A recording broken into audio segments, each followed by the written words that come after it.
Hello, here is Heidi, the co-founder of the Wisdom Factory. And today I have here in person a person who up to now I knew only via internet, via video camera. And he is Simon Stella from Canada. And yeah, and in the series Conversations That Matter, we want to offer you a conversation that matter. Yeah. And that is about, let's say, learning what our life is about and unlearning what it shouldn't be anymore about, or something like that. And I invite him to tell us a little bit about his ideas of unlearning. Thank you. Okay. I'll try not to be too intellectual. It's going to be interesting because even though there is only you and me, I feel that I have a whole audience watching me. Many years ago, I decided that something needed to be done for me to be able to move forward. I was a little stuck. So I wanted to get unstuck. So I started spending some time on the computer, 15 minutes a day, searching for things that would attract me. And this word unlearning seemed to be that's an interesting word, unlearning. What does it mean? And so I also decided to do it intuitively rather than intellectually. So I didn't look for specific things. I just let the computer play games with me. So I would put a certain phrase, and then whatever came up, I would just spontaneously hit on one of them that appealed to me, but in a split second without giving it much thought. And I found it very enlightening because somehow after many years, I ended up with finding out about many famous writers, researchers, philosophers, and a lot of them were all interconnected. That's what I found the most interesting part, like Gene Houston and Albert Einstein. Taylor Desjardins and Gene Houston, Ken Wilber and many other people that I knew, even Robin Williams, singers, authors, all kinds of people that they had known each other in the past in this last 40, 50 years. Somehow they started coming together. I go, this is very, very, very fascinating. There's more to it. But the clue that I had was to allow myself the freedom to use my intuition. And since I knew that I wasn't doing this for monetary rewards, it was not a job that I was being paid so many dollars per day. I was free to do it exactly the way I wanted, and I had very good results. And after many years now, I'm totally convinced that we are in the midst of unlearning who we think that we are and who we want to be, and looking into the future is, to me, looking into the present. So many features of my understanding have changed totally over the years. Okay, when I interfere here, so far it seemed to me more about learning, that you have learned a whole lot of stuff which you didn't know before. Yeah. So where comes the unlearning end? The unlearning end comes from the fact that I was not using empirical research. I was not using the usual methodology of doing a research, of making a strategy and then following it methodically and making the links in a very certain way. I would just allow things to happen. One thing that I started doing was collecting quotes, for example. And I would just throw 40 quotes together and see how would they speak to me, not necessarily to anyone, but how do they speak to me together when I put them in a sequence and just listen to all of them continuously, not just once or twice, but then the next day I would do it again and I play it again, and until I started saying, well, there's a message, even though all the quotes are not from the same author and they're not necessarily from the same style of researcher. One might have been a singer, another one have been a priest, another one might have been a astrophysicist. Different categories, they started blending together. So to me, what you are explaining is the feminine way of doing research. That's very interesting because, yeah, that's another part of me. All my life I've been interested in understanding in the depth of me, the female part of me, or the yin and the yang, how they blend together. And to me, it sounds like this way of doing is the feminine way, which is not very accepted in our society, at least was not. Yeah. We are doing a little bit, and when you do it as a man, it's really great. You know? Yeah. That's the feminine way to explain what I have learned, what the feminine way is to know a little bit what we want to do, where we want to go. So sort of, you know, the North Star. Yeah. And then we just go.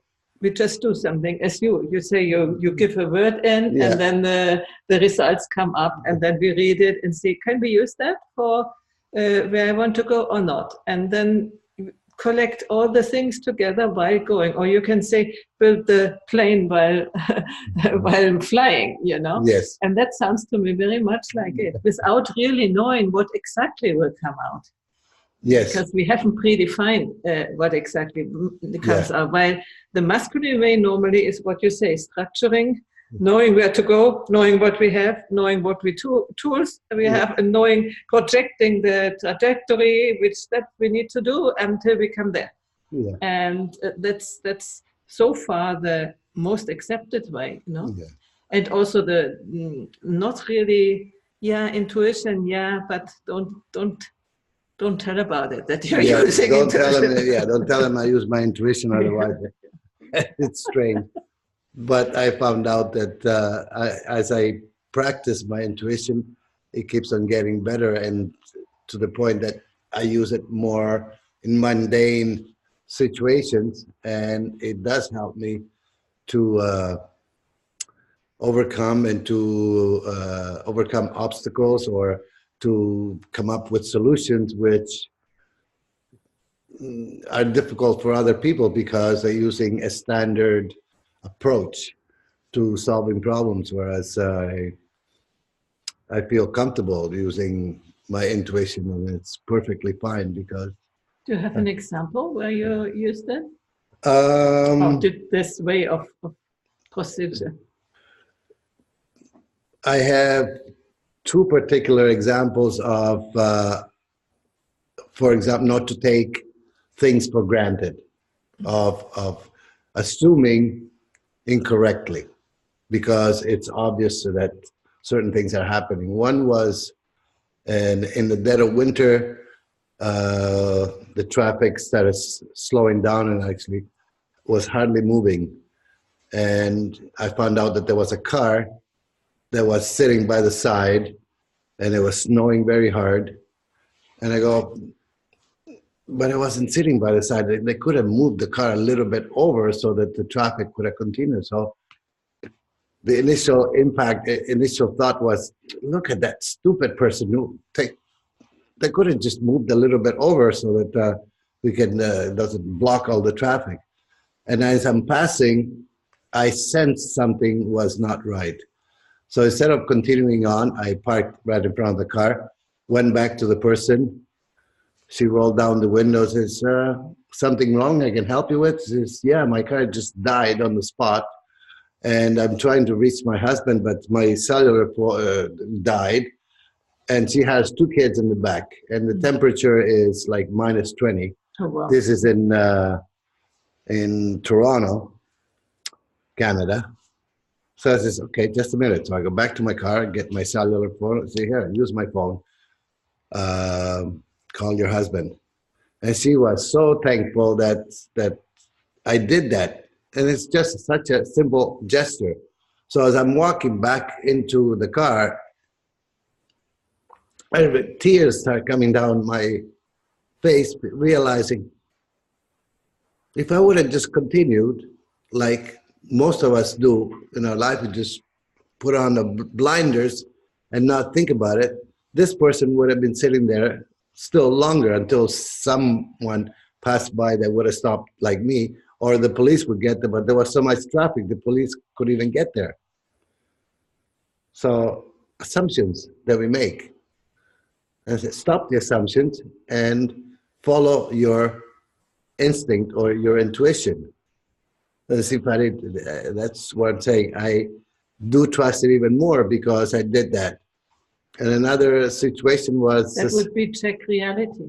Yeah. If the reality is fitting your assumptions or not, instead of acting on the assumptions which you have. No? Yeah. That's what you did. But it's in the first attack that it happens to yourself, is that you say, look at that silly person. Another one was again the same thing with another car that were coming along, and there's a small car sitting on the road, and there's people in front of it talking about the car. I go, there's 3 people. Whatever it is, it's a small car. They can just push it aside. What's wrong with them? As I'm passing, I realize that they're all looking at the wheel in front, which had gone flat like this. They're completely collapsed. So there is no way they could have moved the car. So again, making the assumption that those people are stupid or they're silly, they don't know what they're doing, and I do. And I go, whip. Yeah, it's our righteous anger, because they are hindering us to do what we want to do. No? Yeah. And so we express it in anger or in blame or in diminishing the other people, instead of really seeing maybe something else behind. No? So and that's at the very basic level of life, mundane. But then the unlearning actually happens at many different levels that we unlearn, or at least I've been working on unlearning not only my immediate gut reactions, but also my philosophical reactions to life and my systemic reactions to life, so that I'm constantly adjusting all my different perspectives that I have of human beings, the planet, cosmos, everything. So nothing's excluded. And the point when I reached that, I met, by stroke of coincidence or whatever, I ended up on a website that had to do with Ken Wilber, which is connecting us. Yeah, which is now connecting us because we both are students of the integral theories, and there is very much a lot to be learned. And I know very well that it's not easy. I almost feel that you need to unlearn certain things before you can tackle Wilber's theories, because they are rather sophisticated. They're the language is very I don't know what to call. Particular. It's very articulate. So you need to have a dictionary beside you. So unless you have the patience to say, okay, I don't know what this word means, I don't know what it's trying to say here, I have to go back and reread and take the time, because I know that that's important.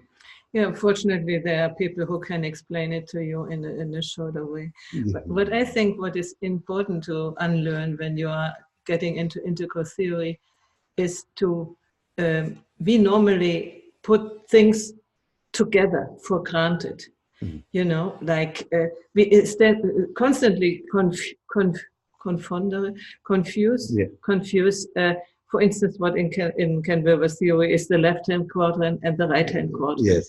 There is no distinction in many people's argumentation. Yeah. So they don't even realize that they are talking about, not necessarily about different things, but about different aspects. And for me, the main thing is, for instance, when they talk about, you know, these people who are fascinated of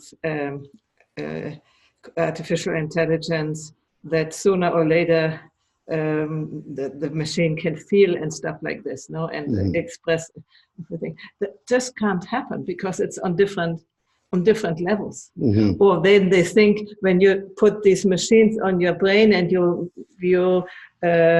connect and measure the brain waves, then you will know what they think. You will never know what they think because it's on the inside side and not on the outside side. Well, and things like this help you to this end mix. How do you say unmix the things which otherwise get so muddled up. Well, because I've taken also the next step and do a little bit of understanding of the Eastern philosophy, and that threw open a whole new vast expanse of understanding.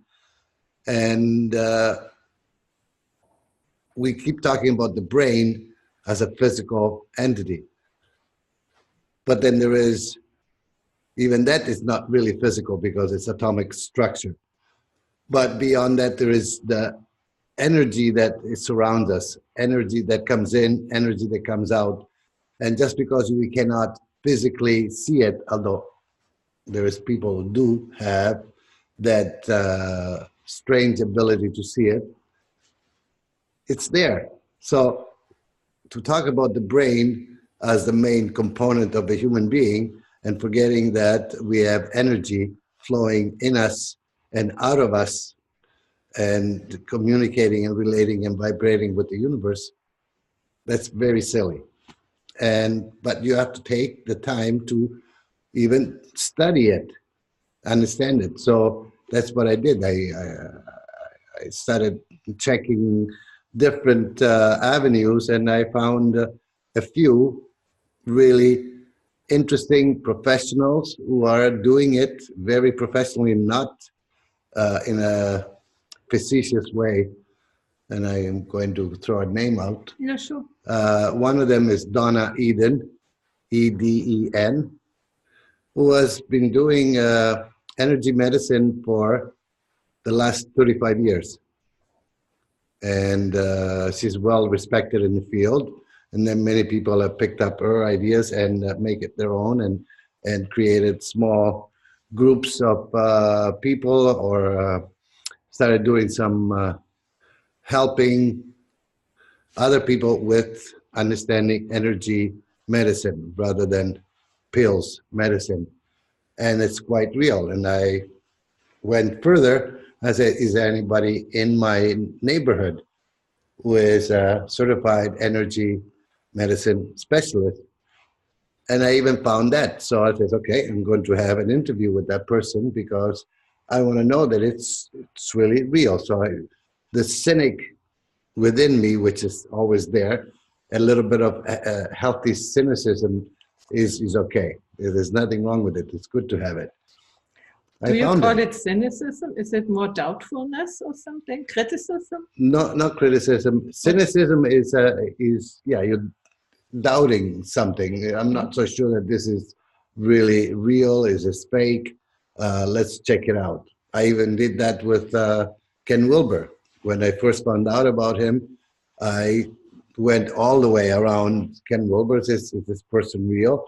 Yeah, are his books as respected as he says that they are? And the people that follow him?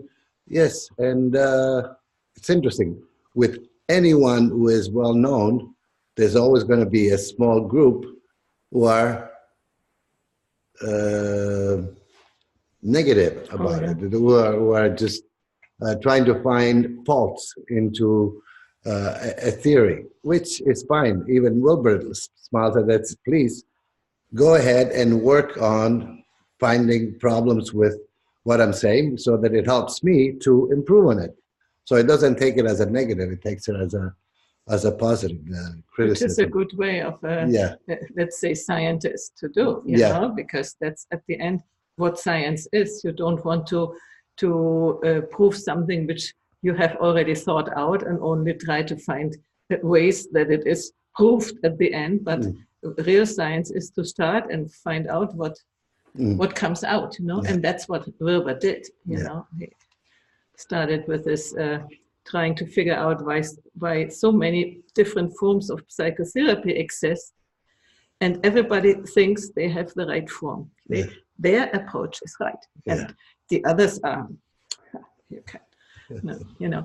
And so he said it cannot be. And so one of the first books, No Boundaries, it's called, he figured out that everybody has a part of the truth, and some therapy forms are better for some, let's say, psychological problem, and others for others, and also for the levels he already had included. So it was very, but that is how we should do science, whatever we understand science, and what you are doing is science at the end, because you are exploring things. That's funny that you're putting it in that form, because initially I thought it was just silly Simon playing silly games with the computer, but because I had the freedom of doing exactly what I wanted to do, and I had no dilemmas about it, and there was no pressure to get something done today or in 1 week,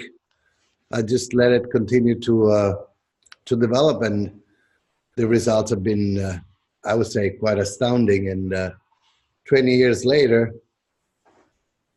I feel that I'm in a good place. At least I feel at peace with myself that no matter what, it's everything is okay, and I can truly say everything's okay, regardless of what the outside circumstances may be.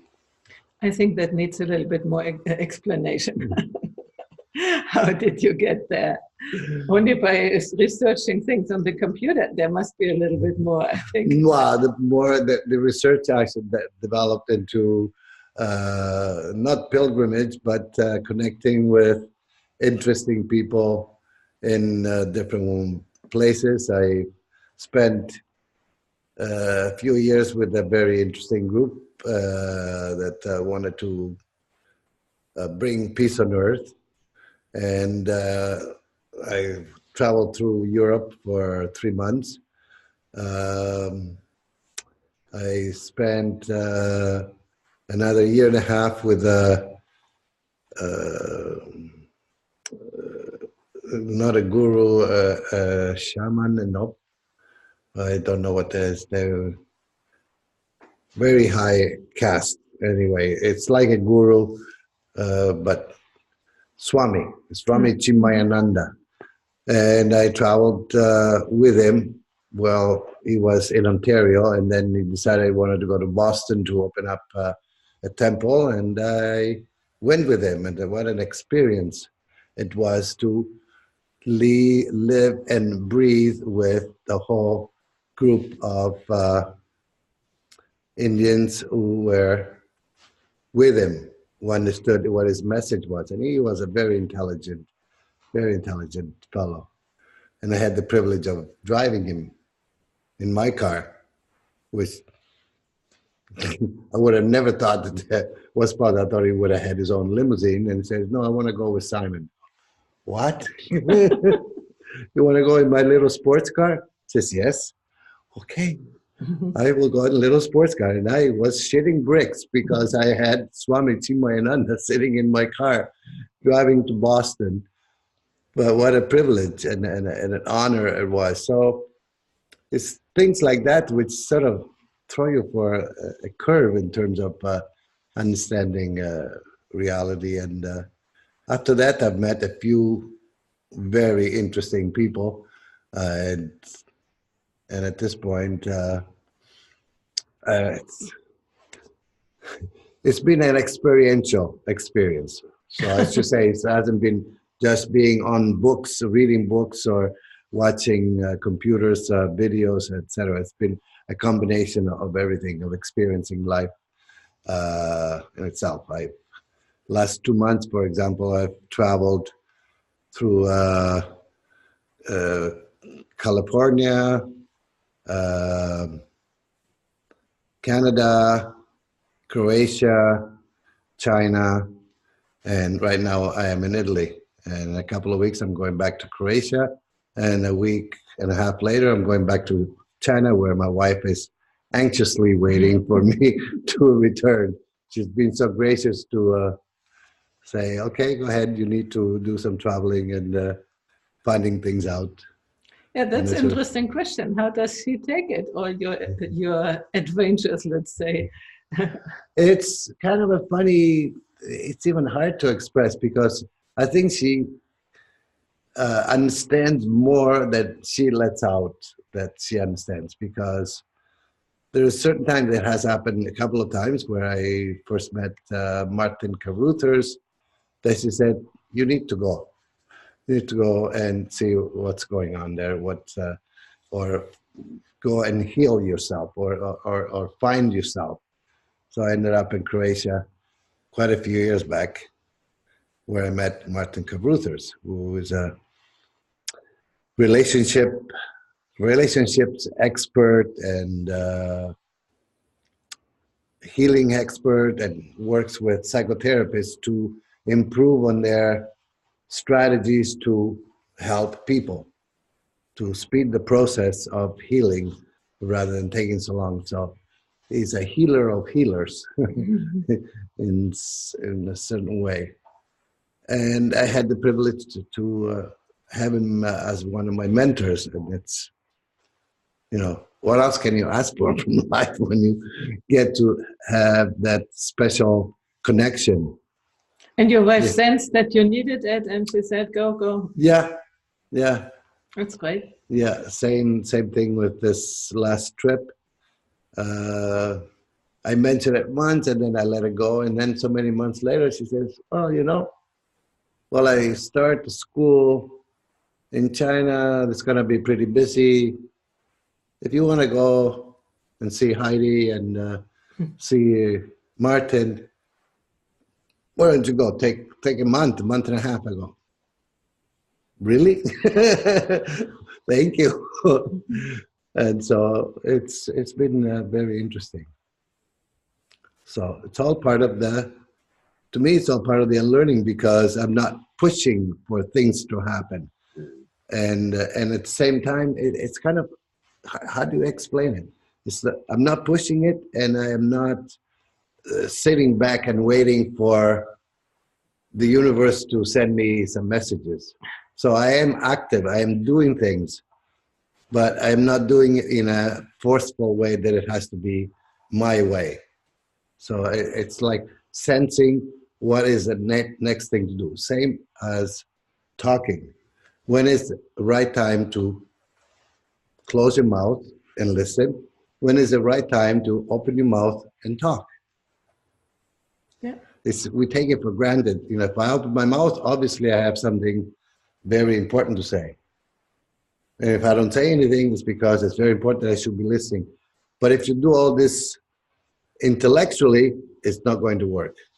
Somehow you have to sense it, when is the right time to quiet down and listen, and when is the right time for you to have the courage to open your mouth and say something.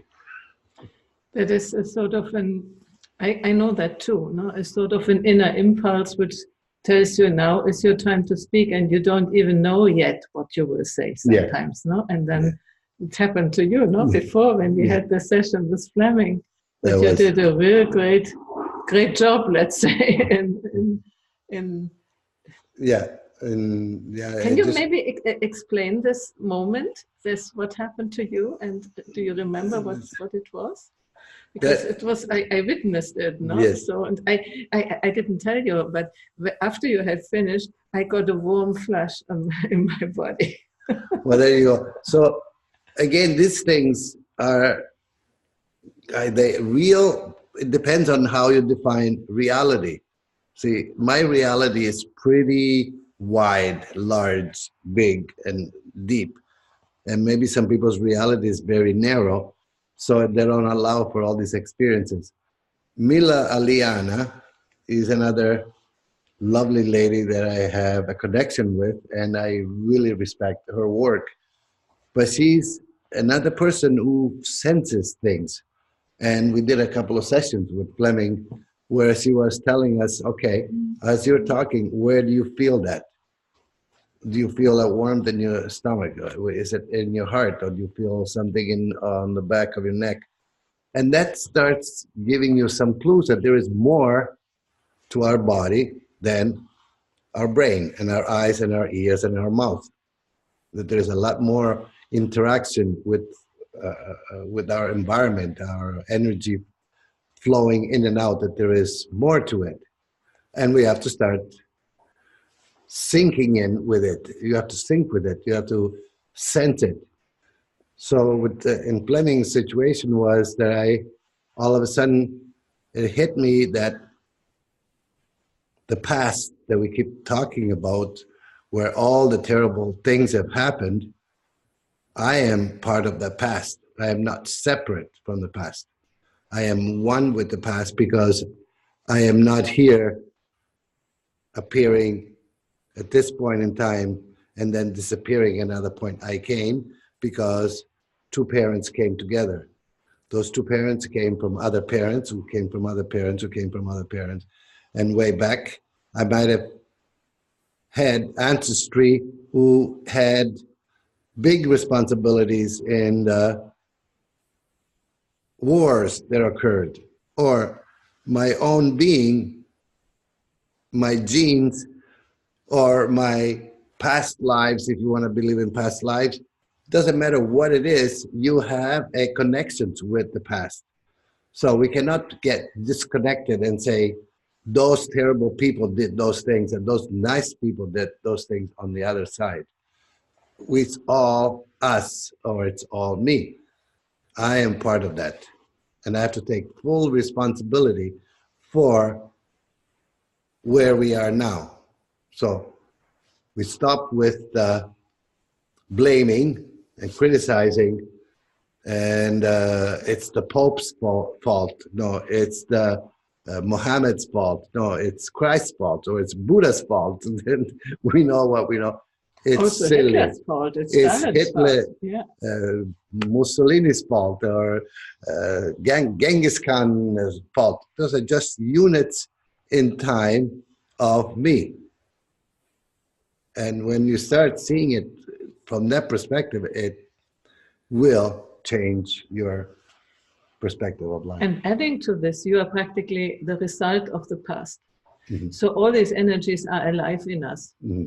Maybe we don't realize it, maybe we suppress it, whatever, but they are there. Mm-hmm. And this is what most people don't realize. They think, oh yeah, that was, Hitler was my parents' stuff or my grandparents' stuff, but what has it to do with me, Mm-hmm. But no, you are, every person is the result of all the events and all the people who came before. So you have it in some form or other, and even maybe only energetically, maybe not physically as genes or something.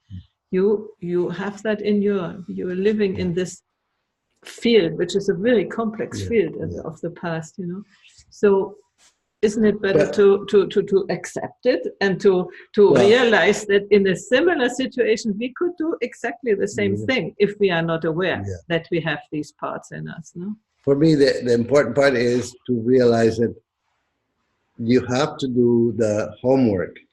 It's not going to happen overnight. And it's not going to be just one reading a few passages in a book or reading a few quotes that is going to enlighten you. there is homework that to be done. That's what I realized in the long run, that I have to sit down and work things out in my own way, but you still have to do some unlearning in order to be able to gain the new perspectives, or gain different perspectives, or to have a more encompassing perspective of life.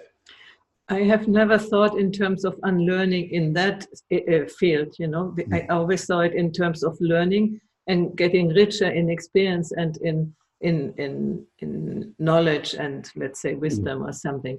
You rightly say that you need to make space for the new learning. I have the experience of unlearning very, very painfully, let's say, in my study of singing. I had several teachers and I learned their system, and it brought me always to a certain point, and then I thought, that's not it, that's not it. And then I went to the next teacher, and first I had to unlearn what's so hard to get before I could learn the next system. And also with the next system, I arrived at a certain point when I said, no, that's not, until I stopped going to teachers. Until I found it myself. You know? So that's sort of that, what do you say, that nut to crack, because you actually have to make space for what you thought you knew. And in learning, we can enrich ourselves, yes, infinitely. But there is a but. You never discover something that is really new from what you knew, because you're always creating a chain link. I know this, this is kind of new, and does it link? Oh yeah, it kind of links. Okay, I can continue.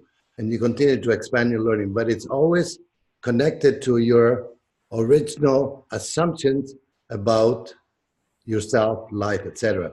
So even though you link and you create different links and you can a beautiful chain, you're still chained by your original thoughts. Maybe they could go back to when you were a child or a baby, or the way you were treated at home, the way you were schooled, what religion you were in, etc.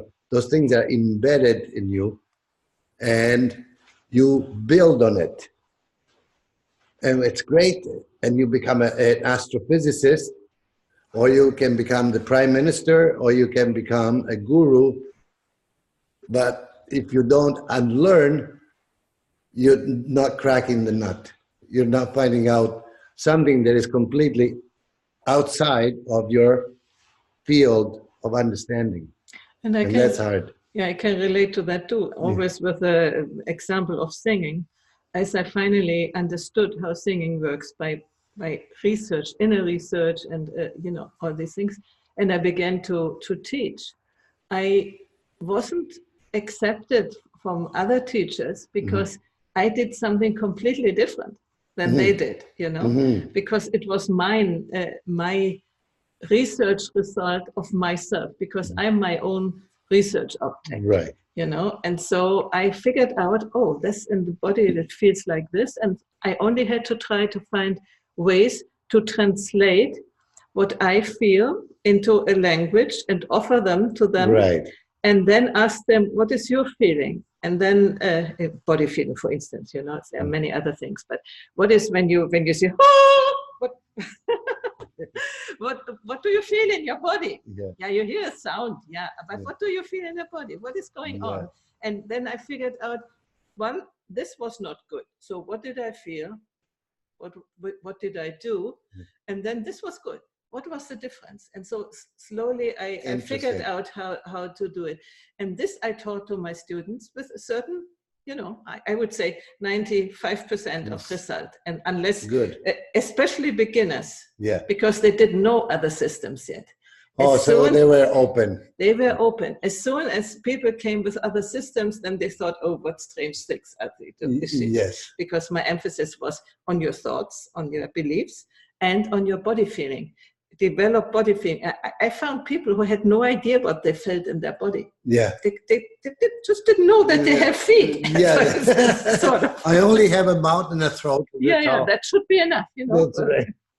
So interesting. There I really can relate to this unlearning stuff, and then learning by yourself, discovering by yourself a thing which is completely new, and which is sort of contrary to the normal way of counterintuitive. Yeah, yeah. It's not counterintuitive for me, no. but for them, because they don't use intuition, they use a system. Right. You know, and when you work with your body and your voice, this is the instrument. You cannot use a system. You have to discover how the instrument works. You Absolutely. know, and so in this sense, I can really relate. And in the other sense, what you are explaining to me seems to be very much both sort of psychotherapy and sort of spiritual path, maybe mixed together. Yes. Is it what you did? Well, in some ways because of Wilbur, and at the same time because of Simon, I had to put it all together, that I'm not throwing anything out. I am including everything. So I do include deep religious understanding and not the surface, so that now I can see the surface, that there is the silliness, but in the depth of each religion, there is a lot of wisdom that has to be gathered or gleaned and appreciated from all the different paths of knowledge and wisdom from all around the world. So I'm not throwing anything out, whether it's Aborigine, indigenous tribes, whether it's from northern Alaska or the Antarctica or the Amazon forest or central Germany or central Italy or the Pope. It's all there, but we have to go a little deeper to be able to really appreciate it. Again, it's a little bit of homework. Yeah. Or you can do learn to trust certain authors that you say, these authors are a genuine interest in educating me, and then you pick it up. And the only way you can do it is by learning how to read between the lines. And in order to learn to read between the lines, you have to do some unlearning so that you know how to read between the lines. Yeah. And coming back to all the religions, I do think at the bottom they have more or less, with different emphasis, more or less the same wisdom to offer, because we are humans. Yeah. That's another thing about singing, no? When I discovered these things, and then for a while I did Aikido, and I talked with a teacher, and he said, it's the same principles in Aikido, you know? So for me, it's not to wonder about, because we are human beings, and the inner wisdom is that if you live in Africa or if you live in Canada or China or wherever, but it's not by chance that at the end the results are, the findings are more or less the same, you know, from whatever angle you come. But the nucleus of wisdom at the end is quite the same. That's interesting. Yeah. Thank you. Thank you. I think that was a wonderful conversation, and I hope you enjoyed it. And we might do another one.